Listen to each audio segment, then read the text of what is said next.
Last దాకా చూడండి. Subscribe. కోడిగుడ్లు ఉల్లిగడ్డ కూర ఎలా అండాలో వీడియో చెప్తా. ముందుగా 3 కోడిగుడ్లు ఉడకబెట్టుకొని పొట్టు తీసుకున్నాం. 3 కోడిగుడ్లు పొట్టి పోసుకోవాలి. స్టవ్ అంటు పెట్టినాం. స్టవ్ పైన మట్టి కాంతలు పెట్టినాం. అందులో 2 చెంచాలు నూనె పోసుకున్నాం. 1 చెంచాడు పోపిత్తులు, కళ్యామాకు, ఉల్లిగడ్డలు, పచ్చిమిర్చి. ఉల్లిగడ్డలు ఇలా దూరగా గోలించుకోవాలి. కొత్తిమీర వేసుకోవాలి.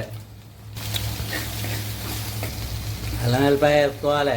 1 చెంచాడు పసుపు, 1/2 చెంచాడు ఇంగు, 1 చెంచాడు కారపొడి, తగినంత దొడ్డుప్పు. మొత్తం ఇలా కలుపుకోవాలి.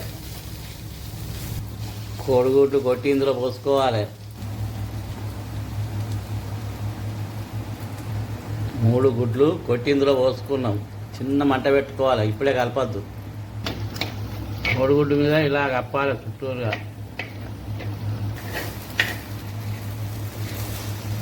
కోడిగుడ్లు ఇందులో వేసుకోవాలి.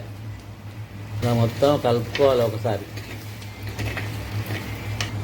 మసాలా వేసుకోవాలి. 1 చెంచాడు. ఇలా కలుపుకోవాలి.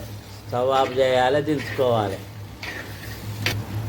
కోడిగుడ్ల కూర రెడీ అయింది. గుమ్మగుమ్మలాడుతుంది. వేడివేడిది చపాతీతో కానీ అన్నంతో కానీ తింటే చాలా రుచిగా ఉంటుంది. ఇది మళ్ళీ కావాలనిపిస్తుంది.